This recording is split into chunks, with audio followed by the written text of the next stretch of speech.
So Mark here from Rock and Load. This afternoon we are joined by the fine folks of FyreSky. How are you folks doing? Hey. We're all good. We're good, yeah. Absolutely buzzing. Yeah, so these crazy kids are playing New Blood today, 6:45. Tell us about your journey to get to Bloodstock. Oh, what a long journey it's been. Yeah, where do we start? No, indeed.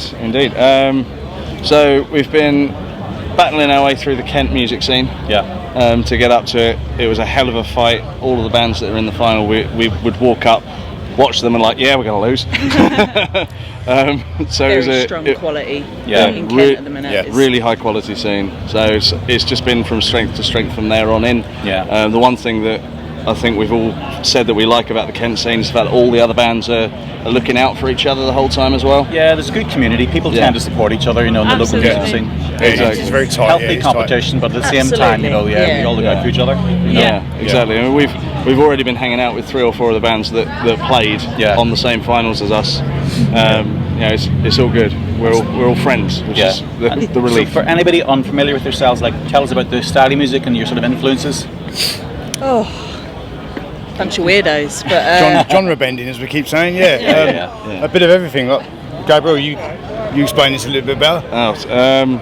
Well, we've had it come back to us, and we've said it before that really our influences would be if him, Blackstone Cherry, and Alter Bridge all got together and did a little something. The bastard child. Yes, exactly. So it's something a bit moody, something a bit rocky, something you can bounce along to. And I'm assuming then you don't really try to keep yourselves pigeonholed in any one box. You like to sort of... Never. The rule is never to. We have fun. Exactly. Put it all into a melting pot. What happens, happens. Exactly. Pours out. Yeah. Exactly. There's tracks with which are synth led. There's tracks that are bluesy. There's tracks that are insanely heavy. And it all comes out in part of the same set, and everyone's like, "Oh shit, what's going to happen next?" A bit of a roller coaster ride. We like it. And so then, how do you sort of, when you're looking at the likes of the Metal of the Masses competition, formulate a set, that's going to make an impact? Very difficult. We gained a lot of grey hairs and some hair out. Yeah, it was finding a mix between keeping true to ourselves and the music we make, and also showing the audience what we think they want to hear from us. And the same comes for creating the set that we've created today. And out of curiosity, in your local sort of scene, is there any particular genre which is stronger or bigger, for example, like thrash or death metal or... I think it's just still a mix of everything, isn't it? It's still a mix. It's so varied. Our final was rap metal, goth metal, bit of doom thrown in there, and tech.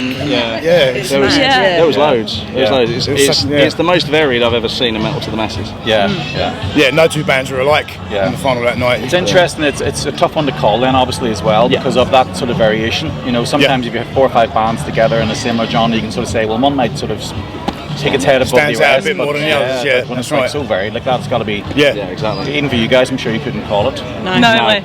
Every band was varied, and then we're varied within ourselves anyway of what we play. So it shakes everything up. So And how many bands were in your final? 6. It was 6. There was 6. Quite a big one. Oh yeah. Huge.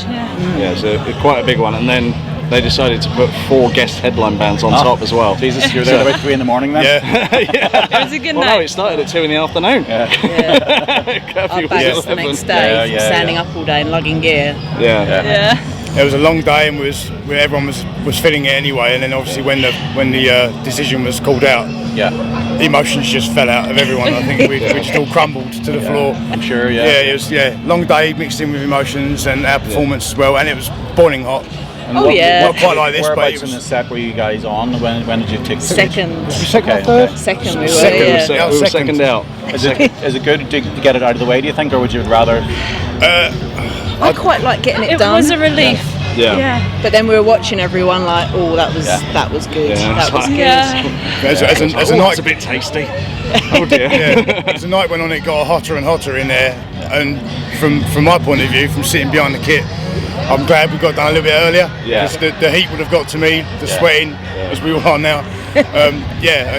Just that and the emotions and watching everyone and the anticipation build up, I think. So in a way, I'm glad we went early. What's the stress levels like on a day like that then when you're making that sort of push for a final? We all vary. Some of us go quiet, some don't talk. some get over chatty. I know I'll get over chatty. I talk a lot. Can you tell he's nervous? You never let him talk the rest of the year round, you know. We let him out of his drum cage occasionally. I'm normally shushed and sat at the back and no one talks to me. So Oh, stop it! it's nice to be out. We even gave you a microphone. Stop And so long, how long have you guys been together?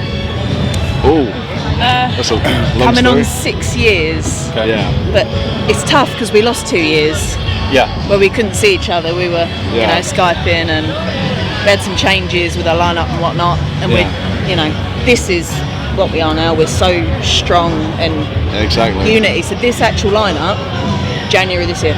Yeah. I auditioned for the guys in December 21. And we didn't get going until January. I think it was our first rehearsal together as we are now. Exactly. So you could say literally a number of months. And I'm assuming then obviously over the 6 years the sound has evolved, and Definitely. do you feel like you guys have got something now that's cohesive that you can sort of work on and work forward? Yeah. 100%. That then brings us to the future plans. We've been trying to get into the studio all year, but timings just haven't happened for us. So we're looking for the early to mid next year to have had at least 2, if not 3 singles out. To proceed somewhere between a 12 and 14 track long player.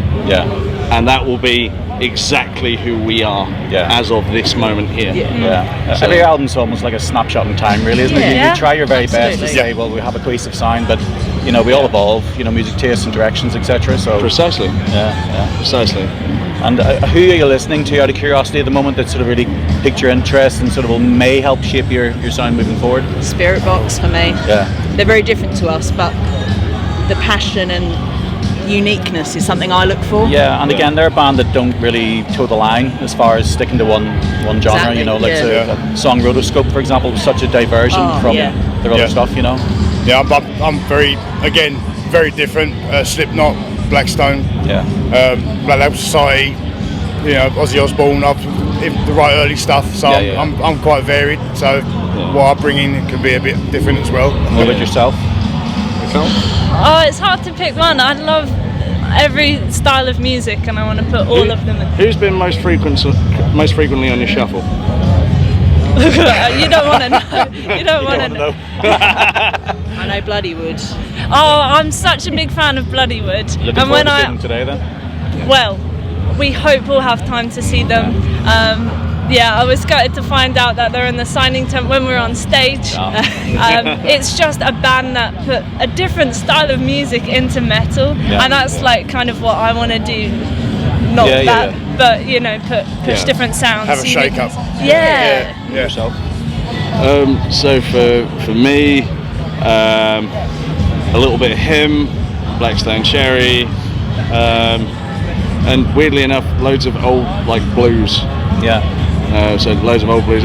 Joe Bonamassa's probably the most recent artist out of the ones on my shuffle usually. But quite a varied artist as well. He Exactly, never really stands still. And you look across his record collection like Jesus, from one to the next. It's precisely. And the beautiful thing about him is he's got the luxury to do it with his own label and things like that. There, it's Jeremy Sod.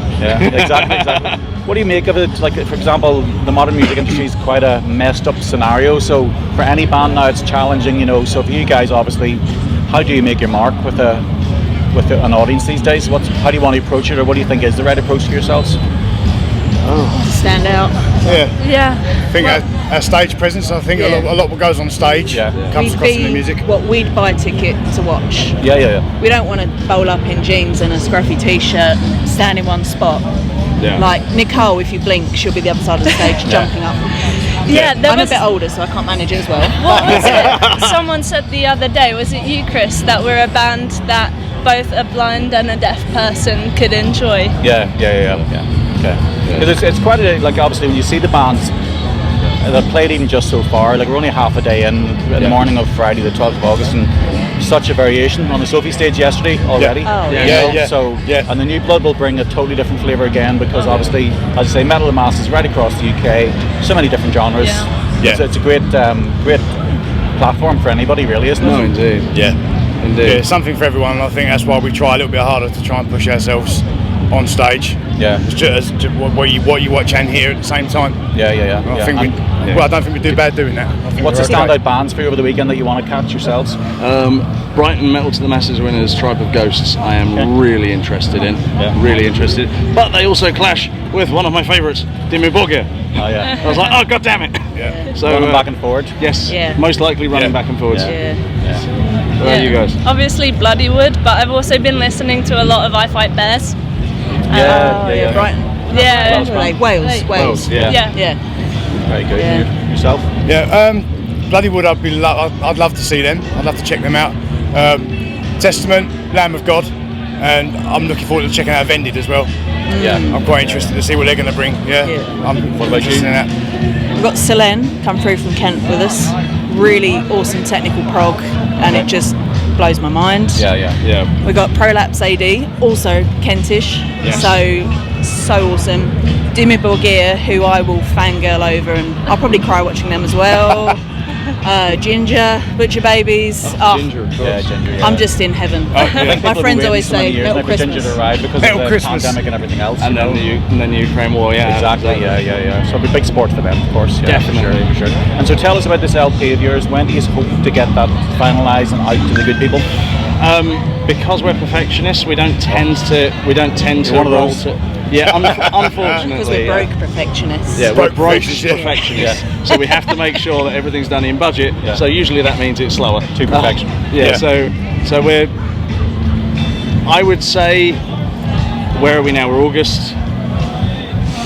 2, maybe 3 singles out across the course of the first half of the year. So maybe the album's like June, July time. Just in time for festival season. As a ballpark. Of course. Once we sit down with our studio and finalise the timeline, we'll be able to give more updates. So you have to give yourself breathing space sometimes, rather than pressurise yourself for an actual final date, because as you say, if you are a perfectionist, you're going to be gnawing away at it. Yes. Let it flow naturally. It come out as it wants to come out, rather than trying to force it. And these things develop, especially when you are looking at them again, time and time again. You can just tweak them, and if something else comes in that you sort of a slight influence or a different direction you want to push on it, I mean, two of the tracks that we've been road testing recently that will be on that album. We brought it into the rehearsal studio, and the whole structure of it completely changed. So the songs evolved even before we've managed to commit them to tape. That's the best way for it to happen, to be honest, in my opinion. More organic process, really. We've got the bare bones. Let's see where it takes us. Very good. Well, look, guys, thank you very much for your time today, and obviously for making the effort, dressing up and all, looking all sharp for us. Just a reminder again, 6:45 New Blood stage today, Friday 12th of August. FyreSky. Thank you. Guys, pleasure. Thank you very much. Okay, thanks, guys. No problem. Sure.